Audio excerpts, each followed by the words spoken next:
बिस्मिल्लाहिर्रहमानिर्रहीम। अस्सलाम वालेकुम नाज़रीन, आप यूट्यूब चैनल देख रहे हैं। मैं इमरान खान हूं। जिसको घुमसान की लड़ाई कहते हैं वो अब शुरू हो गई है।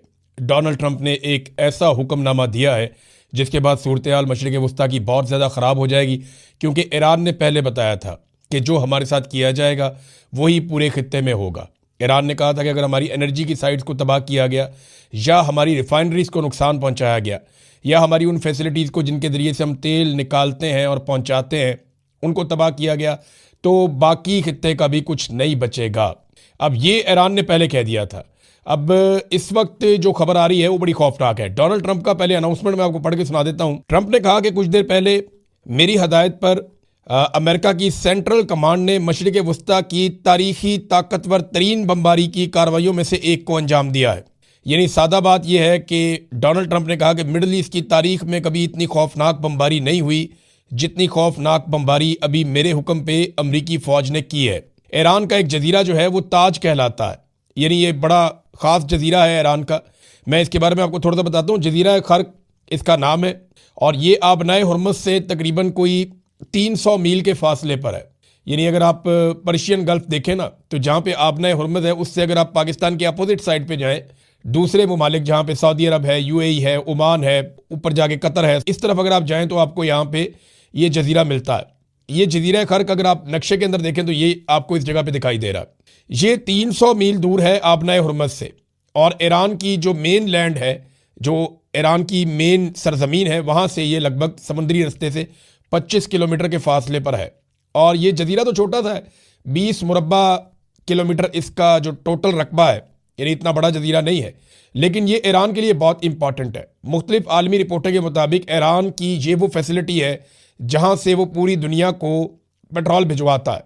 जब भी वो पेट्रोल एक्सपोर्ट करते हैं, जहाँ भी जाता है उनके शिप यहाँ से जाते हैं, वो यहीं से फैसिलिटेट करते हैं। और कुछ अंदाजों के मुताबिक ईरान का 80 से 90% तक पेट्रोल, कुछ रिपोर्टें कहती हैं कि 80% और कुछ कहती हैं कि 90%, वो यहाँ से जाता है। तो ईरान की जो आमदन है उसका ज़्यादा इन्हिसार भी पेट्रोल के ऊपर है। और अगर यहाँ पे चोट लगाई है अमेरिका ने, तो वो रिस्क ले लिया है, जिसके बाद एक बड़ी खौफनाक सूरत हाल पैदा हो सकती है। ये अमेरिका के B-2 बॉम्बर्स हैं जो रवाना हुए थे।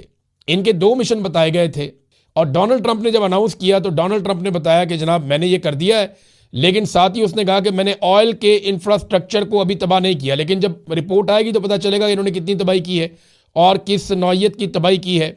और इन्होंने ये भी कहा डोनाल्ड ट्रंप ने कि मेरे हथियार बड़े शानदार हैं, मेरी फ़ौज बड़ी शानदार है, मैंने बहुत ज़्यादा फ़ौज को सपोर्ट किया है, बहुत ज़्यादा फ़ौज को मुनज़्ज़म किया है। ईरान के पास ऐसी कोई सलाहियत नहीं है जिससे वो हमसे बच सकें। अब ईरान को वो कह रहे हैं हम इतना तबाह करेंगे कि वो दुनिया को धमका नहीं सकेगा, खासतौर पे मशरिक़ वस्ता की बात कर रहे हैं। लेकिन डोनाल्ड ट्रंप ने अपने आप को गुज़िश्ता चंद दिनों में, ये मैं वैसे ही आपको बता रहा हूँ एक इन्फॉर्मेशन, कि डोनाल्ड ट्रंप ने अपने आप को इसराइल से थोड़ा सा अलग किया है गुज़िश्ता चंद दिनों में। पहले डोनाल्ड ट्रंप अपने हर स्टेटमेंट के अंदर इसराइल का तस्करा करता था, अपने हर स्टेटमेंट के अंदर नेतन्याहू की बात करता था, अपनी दोस्ती की बात करता था, अपने दोस्तों की बात करता था, इसराइल के साथ ताल्लुक़ की बात करता था, इसराइल की हिफाजत की बात करता था। लेकिन अब डोनाल्ड ट्रंप ये बात नहीं कर रहा, बल्कि एक इंटरव्यू में डोनाल्ड ट्रंप ने यहाँ तक कहा कि इसराइल एक अलग मुल्क है, उसकी अपनी एक अलग पॉलिसी है, और हम एक अलग मुल्क है, हमारी अपनी एक अलग पॉलिसी है। और ये कहने के पीछे जो डोनाल्ड ट्रंप की मजबूरी है वो ये है कि डोनाल्ड ट्रंप पे ये एलिगेशन लग गया अमेरिका में कि ये लड़ाई तो इसराइल की लड़ाई थी, अमेरिका ने इस लड़ाई को किस खुशी में लड़ा है, और अमेरिका अपने फौजियों की कुर्बानियां इस लड़ाई में किस खुशी में दे रहा है। अगर ईरान से खतरा था तो इसराइल को था, अमेरिका को तो नहीं था, तो अमेरिका क्यों ये कुर्बानी दे रहा है। अब अमेरिका जो है वो मशरिक़ वस्ता का नाम लेता है, खलीजी ममालिक का नाम लेता है, आलमी मंडियों का नाम लेता है, आबनाए हुर्मुज़ का नाम लेता है, बल्कि शुरू में वो इसराइल का नाम लेता था, अब वो नहीं लेता। अब ये जो अटैक किया गया है, इसके बाद ईरान का रद्द-ए-अमल बड़ा खौफनाक होगा, क्योंकि देखें ईरान ने अभी तक जिस जिस रद्द-ए-अमल का कहा उन्होंने वो रद्द-ए-अमल दिया। ईरान ने कहा कि अगर आप हमारी जो जो चीज़ आप जैसे जैसे तबाह करेंगे, अगर आप हमारा तवानाई का इंफ्रास्ट्रक्चर तबाह कर देंगे और बिजली बंद कर देंगे पूरे ईरान की, तो हम पूरे मशरिक़ वस्ता की बिजली बंद कर देंगे। ये ईरान ने कहा था, धमकी लगाई थी, और उसके बाद अमेरिका ने वो नहीं किया। ईरान ने कहा कि अगर आप हम पे अटैक करेंगे तो हम आपके अमरीकी अड्डों पे अटैक करेंगे, उसने किया। ईरान ने कहा आप हमारे मालियाती इदारों पे अटैक करेंगे, हम आपके करेंगे, उसने वो किया। ईरान ने कहा कि अगर आप ये चीज़ें करेंगे तो हम आबनाए हुर्मुज़ को बंद कर देंगे, उसने बंद किया। ईरान ने कहा कि अगर आप ईरान के एटमी साइट्स के ऊपर या बाकी जो मिसाइल साइट्स हैं उनके ऊपर अटैक करेंगे और सिविलियंस को निशाना बनाएंगे तो हम इसराइल की ईंट से ईंट बजाएंगे, और उसने ये करके दिखाया। आज के दिन में जो इसराइल से मनाजिर आए हैं वो इससे पहले नहीं आए। बड़ा ही खौफनाक अटैक किया ईरान ने, ये क्लस्टर बम थे और उसके अलावा बैलिस्टिक बम थे। ईरान ने तिल अबीब ऐसा लग रहा था कि हर तरफ बम गिर रहे हैं, जगह जगह आग लगी हुई थी, जगह जगह धमाके हो रहे थे। और अब जो इतलात आ रही हैं वो ये है कि वो जो बंकर्स बनाए हुए हैं इसराइल ने, वो भी इन मिसाइलों और बमों से उतने महफूज नहीं हैं जितने समझे जा रहे थे। और इसराइल के अंदर चंद अहम लोगों के मरने की इतलात भी आ रही हैं। अब ये सिचुएशन है, डोनाल्ड ट्रंप ने बड़ा खौफनाक अनाउंसमेंट किया है और बाकायदा वो उसके ऊपर एक पोस्ट करके दुनिया को बता भी दिया कि मैंने ये काम कर दिया है। अब इसका रद्द-ए-अमल ईरान की जानिब से क्या आता है?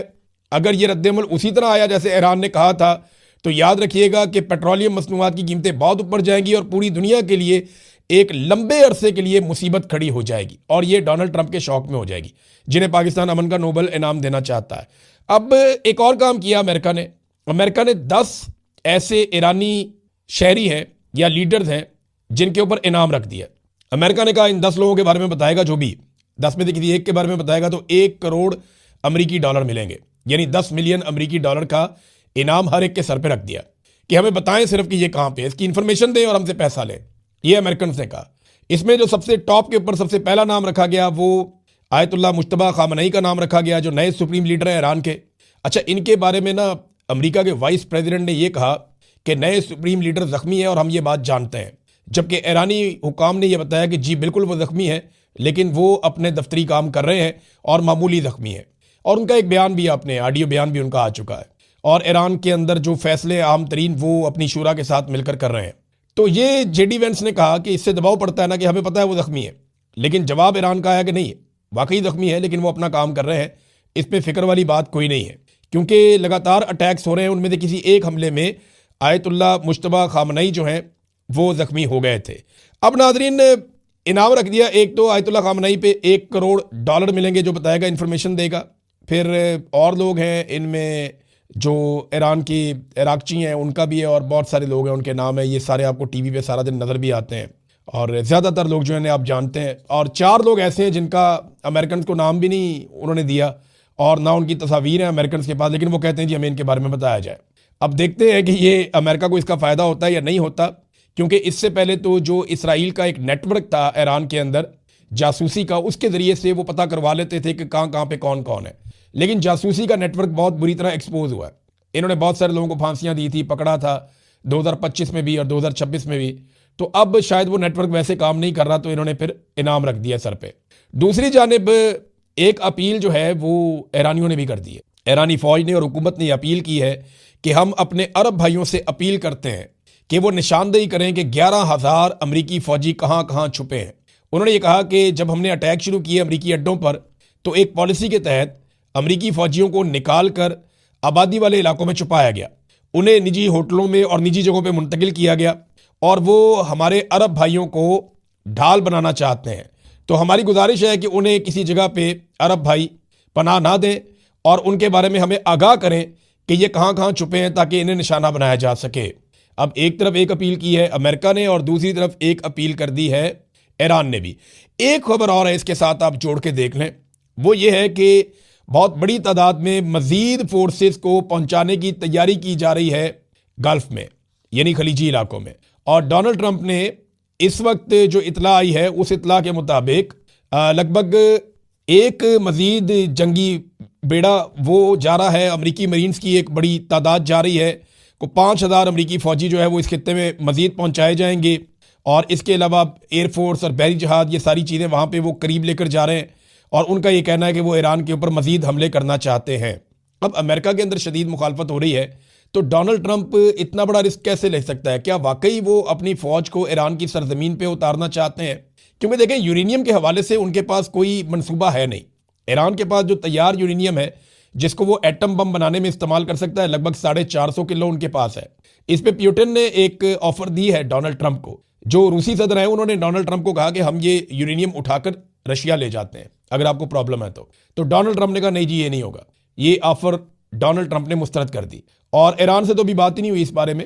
ईरान अपनी यूरेनियम देता भी है या नहीं देता ये भी कोई नहीं जानता, लेकिन वो यूरेनियम है कहाँ, वो जहां भी है वो इतनी महफूज है कि जमीन की बहुत नीचे तह के अंदर उन्होंने रखी है कहीं।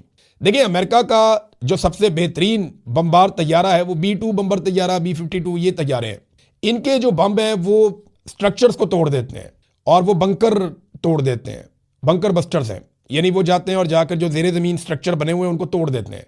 लेकिन अगर जेर जमीन स्ट्रक्चर बहुत नीचे है जमीन के अंदर तो फिर उसको वो नुकसान नहीं पहुंचा सकते। सैकड़ों फुट नीचे जो है वो ईरान ने, और वो मिट्टी की लेयर है, कंक्रीट की लेयर जो है उसको वो तोड़ देते हैं मिसाइल्स।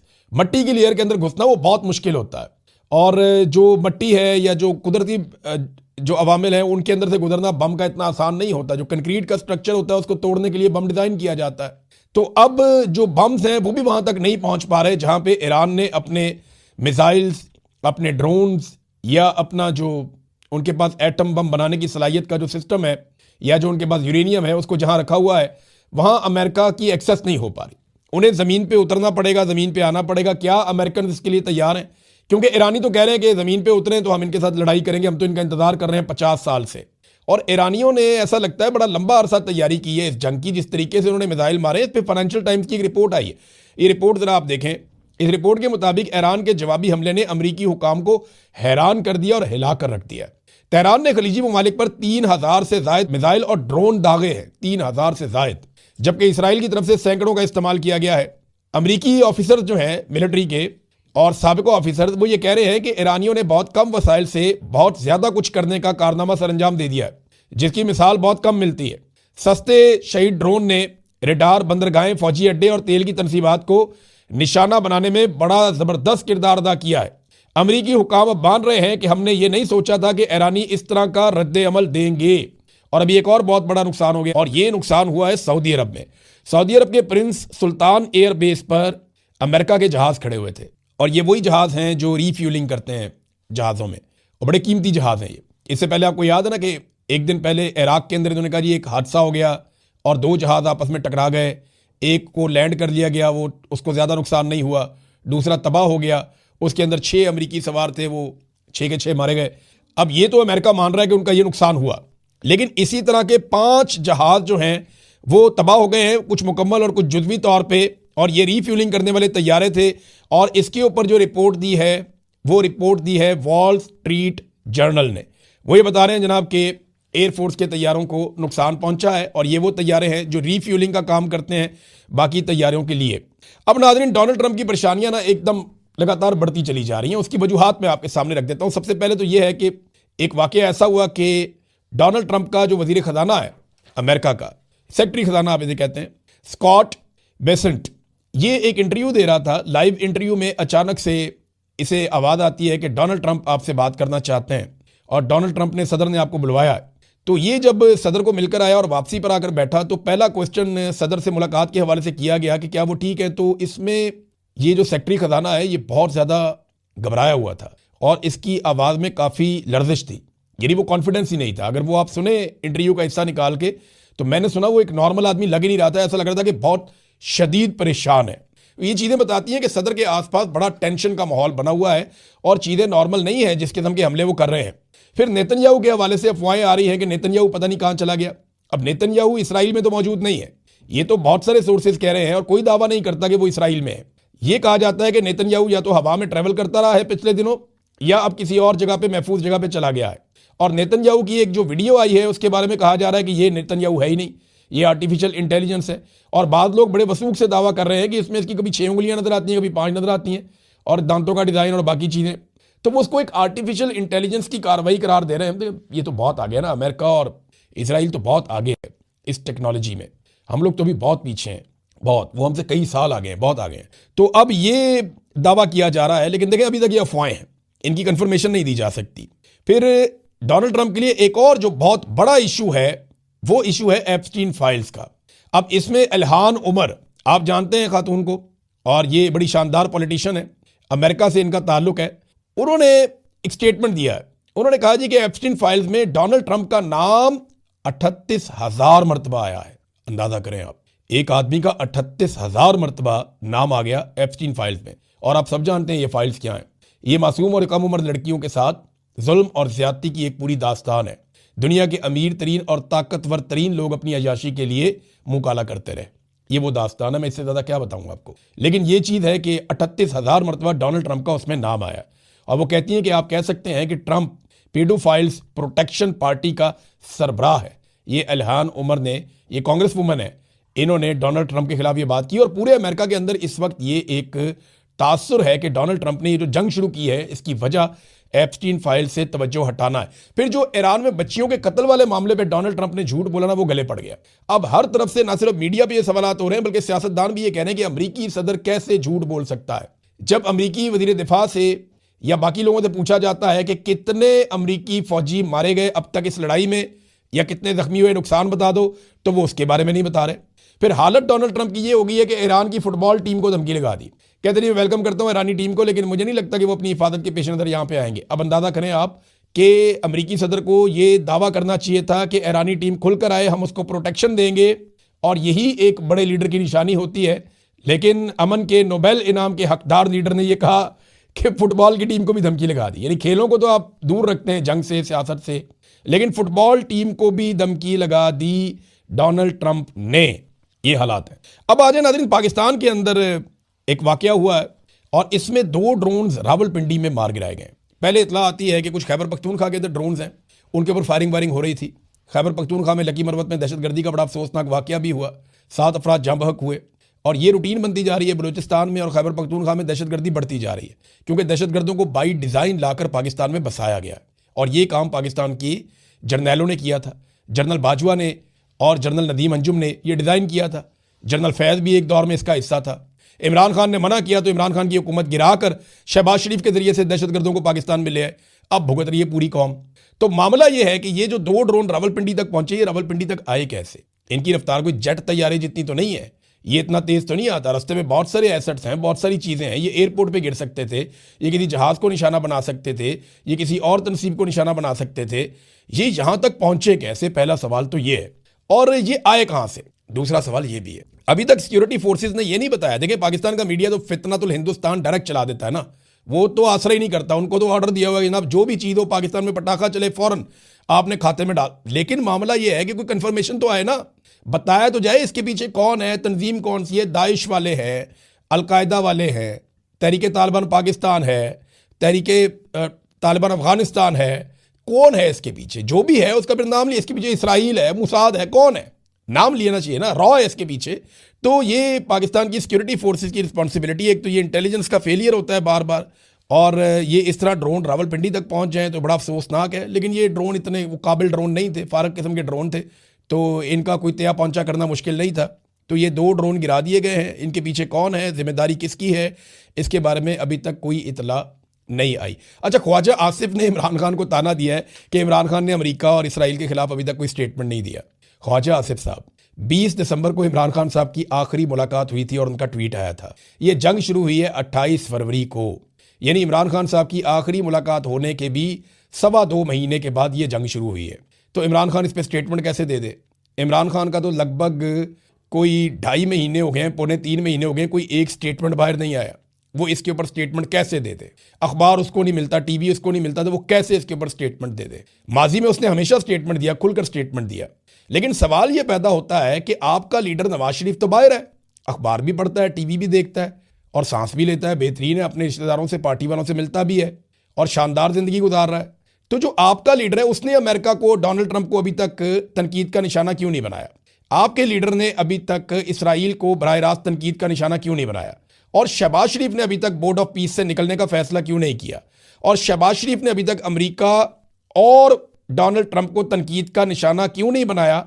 और अमन का नोबेल इनाम वापस लेने का ऐलान क्यों नहीं किया, जब ईरान के अंदर 168 मासूम बच्चियां जिनकी उम्र 7 साल से लेकर 12 साल तक है, उन्हें बेदर्दी के साथ मिसाइल मार के कत्ल कर दिया गया? ये तो बाहर है ना, जरदारी तो बाहर है, नवाज शरीफ तो बाहर है, फजलुर रहमान तो बाहर है, ANP बाहर है, MQM बाहर है, शहबाज शरीफ बाहर है, बिलावल बाहर है, मरियम, कोई तो बोलो, कोई तो बोलो। लेकिन नहीं बोलेंगे। इमरान खान से तवक्को करेंगे, वो जेल के अंदर बैठा हुआ है, उसकी मुलाकात